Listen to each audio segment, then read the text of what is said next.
Okay, we'll call the March meeting of the Falls Township Planning Commission to order. Please rise to salute the flag. Pledge allegiance to the flag of the United States of America, to the republic under God, indivisible, liberty and justice for all. I can see a flag outside my back window in my neighbor's yard. So, all right, we'll call the roll, please. Colin Henderson. Not here. John Haney. Present. Edward Crow. Present. Mary Luschuk. I was saying Present. Brian Binney. Present. And Ed Crow's here also. Yeah. All right. The first item on our agenda is KA at Fairless Hills, 500 Lincoln Highway, Fairless Hills, PA. Tax parcel 13-017-109. Conditional use to permit a motor vehicle fueling station associated with a Wawa convenience store and to permit an accessory drive-through facility. So we can let the applicants in.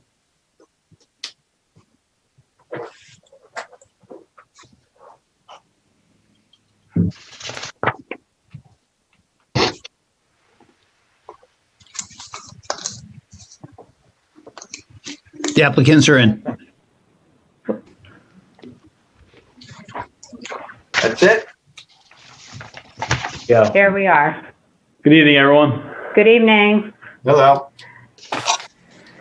Julie Bonds-Freckelson on behalf of the applicant KA at Fairless Hills LP. Joining me to my left is Justin Giannotti. He is the project engineer from Dynamic Engineering. And to his left is Mark Kessler. He is here on behalf of the applicant. And I don't see, oh, there you are, Mike. Mike's right in the middle. Mike Riddell is here. He is the project real estate engineer from Wawa.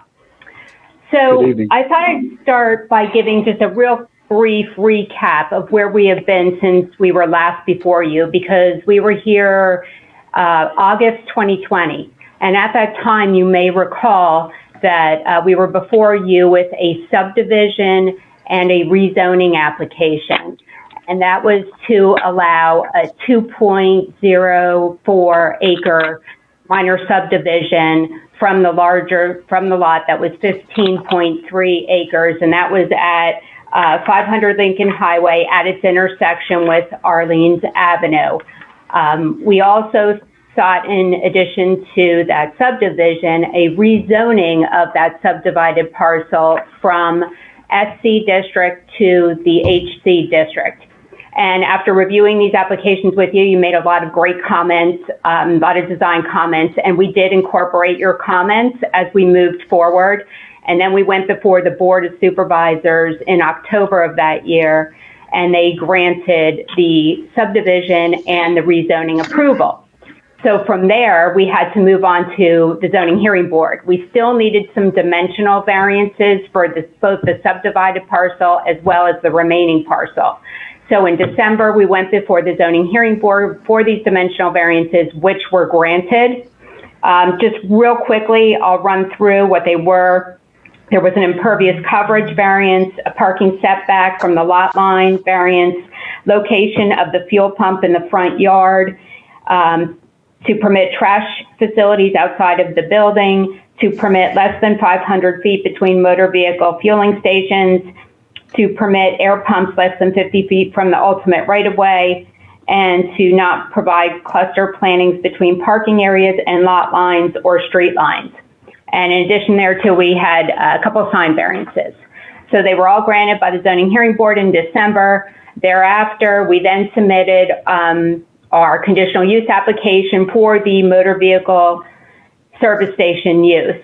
And simultaneously, we submitted land development applications as well. While we were in the review process, Wawa continued to reevaluate this site and thought it would be a real benefit to the community due to COVID issues and such to add a drive-through. And an accessory drive-through is permitted at this location by conditional use. So in early March of this year, I amended our conditional use application to include this second conditional use for the accessory drive-through use. So currently we're revising our land development plans. They are not before you this evening, just our conditional use applications. We wanted to keep moving this project forward. So that's what we're here for tonight, is seeking a recommendation of approval of both conditional uses for the motor vehicle fuel station use and then also for the accessory drive-through use. And because there have been a number of plan changes since we were before you last, I'm going to turn it over to Justin just to quickly run through the changes that we have made to the plan so we can bring you up to speed. All right, thank you. Justin? I'm going to share my screen here if I can. All right, is everyone looking at a rendered version of the conditional use plan right now on your screen? Yes.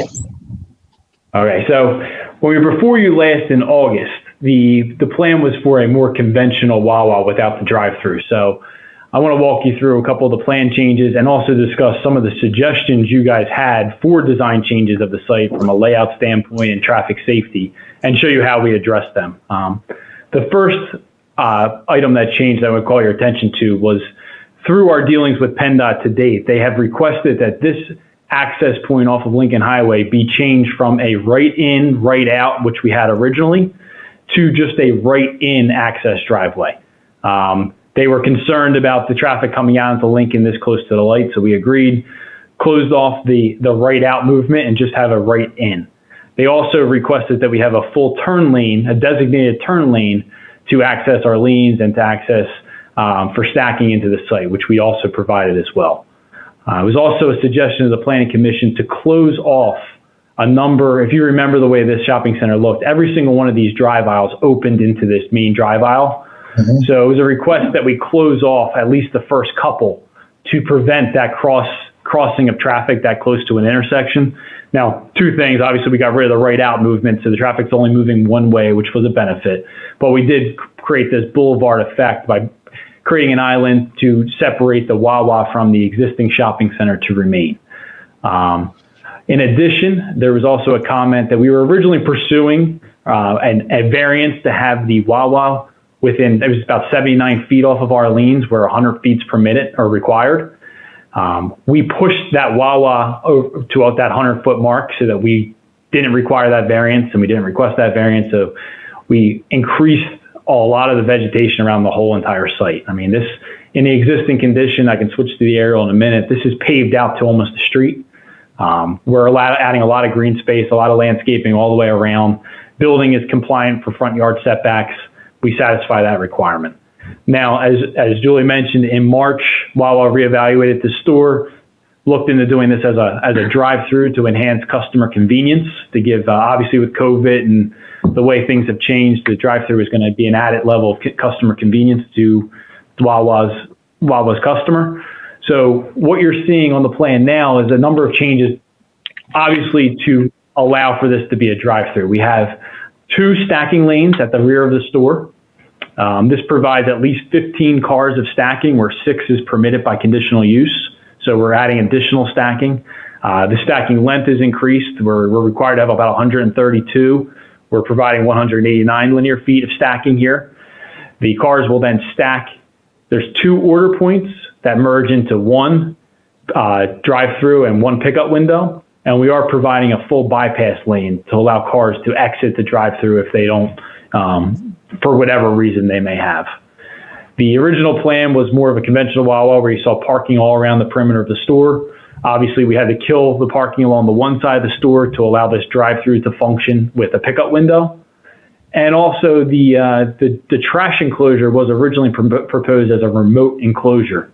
This was just a row of parking along the back. We are making that an attached enclosure similar to the other Falls store. Still serves the same needs and requirements for Wawa. No decrease in use there.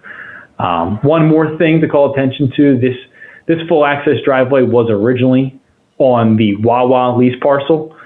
To allow this to work and to make sure that this drive-through is functioning safely, we actually pushed the driveway up to be a shared full access driveway, which will serve both Wawa and the shopping center to remain, which is going to eliminate some of that cross-pollination of traffic and just create more of a boulevard effect, which is, I think, safer and beneficial to both Wawa and the remaining shopping center.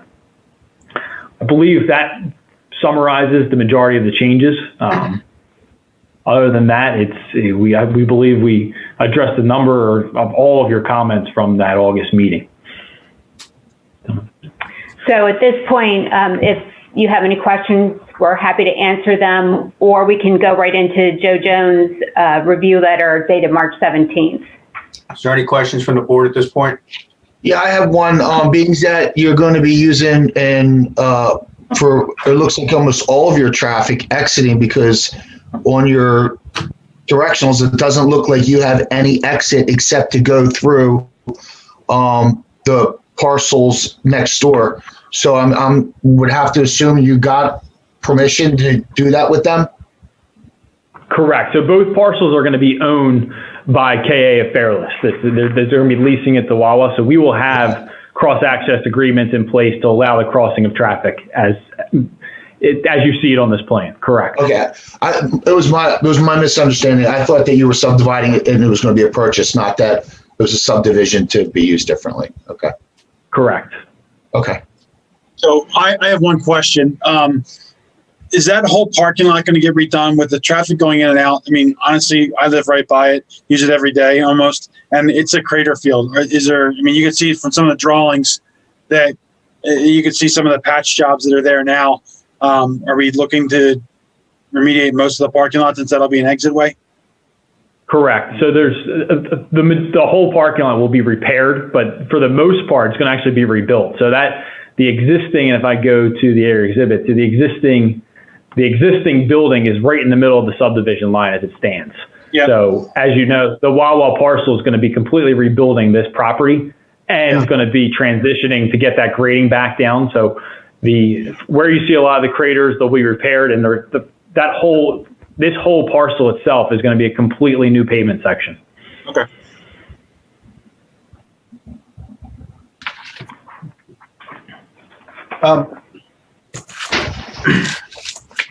Ms. Von Feckelson, you can proceed with Joe's letter. Okay, great. Joe's first two comments, they're both acknowledgments. He's stating that we need conditional use approval for the drive-through facility and the motor vehicle fueling station. We acknowledge that. We are proceeding in that manner. The third comment, he states that the plans must be revised to extend the sidewalk adjacent to the drive-through lane to the full length of the lane to minimize the potential for conflicts between vehicular and pedestrian traffic. And we have, in fact, done so. And Justin is going to point to and show you exactly where that area was. Before it was going to be grass, and Joe commented that he would prefer to see it extended as a sidewalk. So we are complying with that comment. The next comment states that the ordinance requires a setback of 100 feet from an entrance or exit of the drive-through lane from an intersection. And Justin can show you again, we do meet that requirement. It's 105 feet. So we just wanted to put it on the plan. We didn't have that. We didn't have that shown on the plan before. So now we put that dimension on the plan. So we do comply. The next talks about stacking and that we need to provide the length required in the ordinance. The requirement of the ordinance for this particular use is 132 feet. And as Justin mentioned earlier, we're providing 189 feet. And that dimension is also shown on the plan. And so that is also compliant. The next comment related to the parking spaces by the store, and I'm going to have Justin zoom in on that. And so there were 8 spaces along the store there, and Joe was concerned, and he'll correct me if I'm wrong, but I think he was concerned about cars entering that area, not being able to find a parking space, and then having difficulty turning around to getting back out. It's a great point. What we decided to do was to remove the space on the end there, all the way to the left, and allow for a turnaround lane instead of a parking space. So we believe that that has addressed Joe's concern. And we still comply with the ordinance requirements for parking. I think we have excess. 31's required. We're providing 44 on this lot. I mean, obviously we can share parking, but on that lot. The next comment talks about the trash enclosure. As Justin had indicated, it was moved out of the corner of the lot over to the loading area, and Joe just wanted to make sure that we were complying with the ordinance requirements for the size of that area, which we are. That space is 40 by 16, so it does in fact comply with the ordinance requirements. The next comment states that we must show compliance with the performance standards in the ordinance, and that's in section 20943 of the ordinance. Those performance standards relate to a lot of things, I believe, that aren't applicable to this kind of use. It talks about dust, electricity, heat, vibration, radiation. None of those issues are associated with this type of use. The other performance standards include fumes and gases, and that it complies with Pennsylvania and federal standards, and the Wawa certainly does do that. And it's also compliant with the other requirements in terms of noise, glare associated with the lighting. So we do comply with all those sections. If there's any that you would like us to address in particular, or that you have a particular concern about, we're happy to do so. There were no specifics. We typically get documentation from the applicant that it does in fact comply with those standards. So that's all we're looking for. Okay, and we will provide it at the time of the hearing. The last comment in Joe's letter talks about the requirements for the self-service fueling station, and that's found in Ordinance Section 20950G1G. And we do, in fact, comply with those requirements. There were two that we did receive variances from the ordinance requirements. We can run through them quickly for you. The first requirement is that the lot's 2 acres in area, which were 2.04 acres. The next is have at least one attendant on duty while the station's open for business, which attendant shall have an unrestricted view of each pump and have instantaneous communication with each customer. I can have Mike Riddell address that. Not necessary. We've seen Wawas before. Yeah, that's right. I mean, this is going to be very similar to the other Falls location. So we do comply with all those provisions. I hope it's not similar to the other Falls location, because that one's a mess. Or I'm sorry, that's a Middletown location. My apologies. The one in Middletown's a mess. Scared us there for a minute. Yeah. On the corner. The one in Falls is good though, right? Yeah, it's not bad. That's a big lot. The other one's jammed into a shoebox. I understand. So we comply with all those as well. Mike Riddell is here to address any comments, questions, concerns in terms of operation or anything in that regard, or any specific questions you may have. Is there questions from the board? I have a few. So as a condition of your approval for the change of zoning in the resolution, it said that you would revise the plans to show off-street loading areas. Where would that be? Off-street loading? That's what I heard you say? Yes. Also, off-street loading is that they have a loading zone along the side of the building. I think the comment was that we weren't labeling the loading zone. It was always provided. So Wawa's prototypical store has loading along the one side of the building. We always provided it. It just wasn't physically labeled on the plan. That was the miscommunication at that point. So you'll show us how a truck gets in and out of there without impacting those parking spaces? Yep. We'll do that during land development. Yeah. And that driveway? We already did it. We already proved to Wawa that it works. I mean, that's a requirement from an operational standpoint. So this layout does work for all the trucks that are going to access this site. And we will provide that during land development as well. Well, I've seen trucks delivering at Wawa and they seem to be longer than 40 feet. So is the truck's going to interfere with that driveway for that 7 parking space in the back of the building? We'll make sure it does not. No, and then they will also be loading when the doors are closed. We're just showing the minimum requirement, but we will make sure that we show and to the satisfaction of Joe Jones. And as I said, from an operational standpoint, we'll make sure it works, which is what we provided here.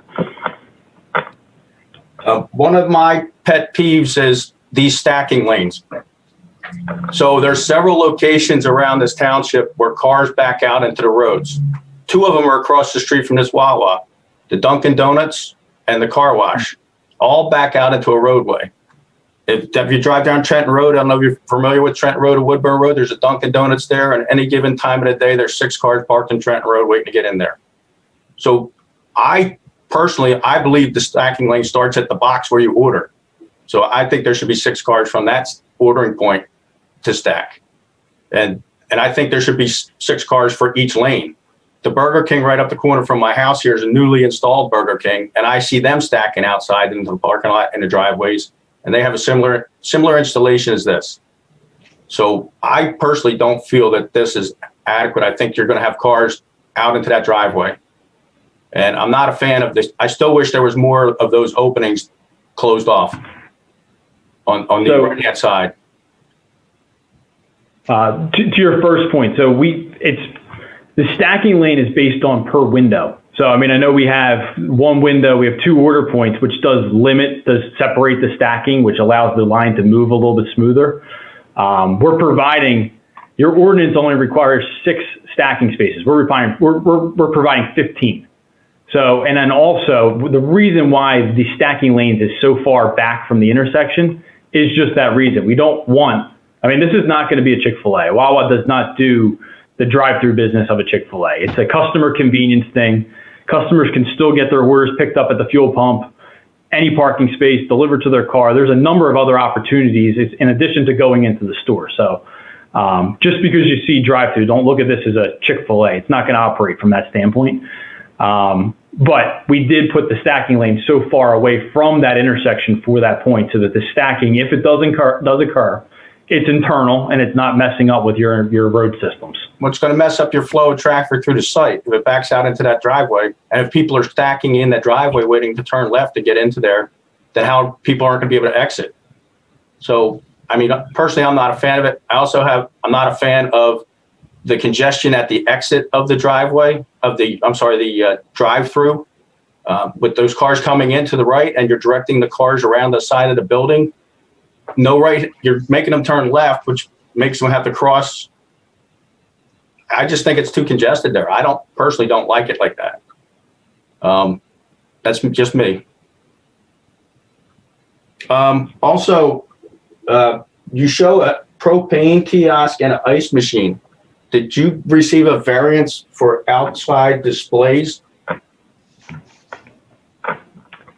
No, we didn't request a variance for outside displays.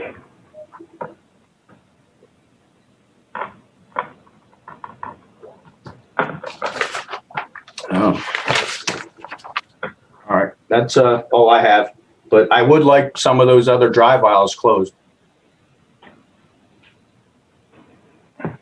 So if there's no other questions or comments from the board, Mr. Jones, you have anything to add? Not at this time. Any board members? No. All right, having none, I'll entertain a motion. We have no public comment. Oh, thank you. I keep forgetting to ask that.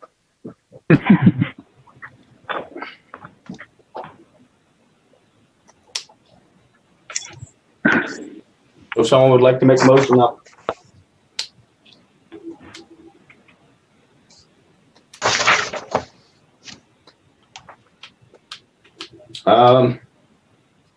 No one wants to make a motion. All right. I'll make a motion to recommend approval for the conditional use for the gas filling station.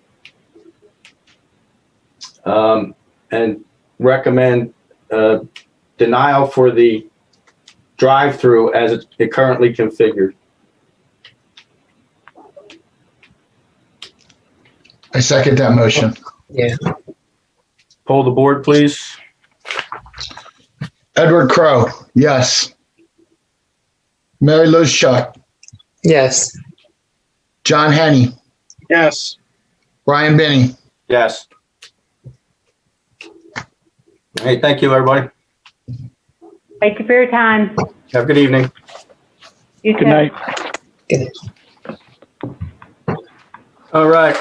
The next item on our agenda is the minutes from, well, before we get to the minutes, has everybody looked over the end of year activity report that we submitted?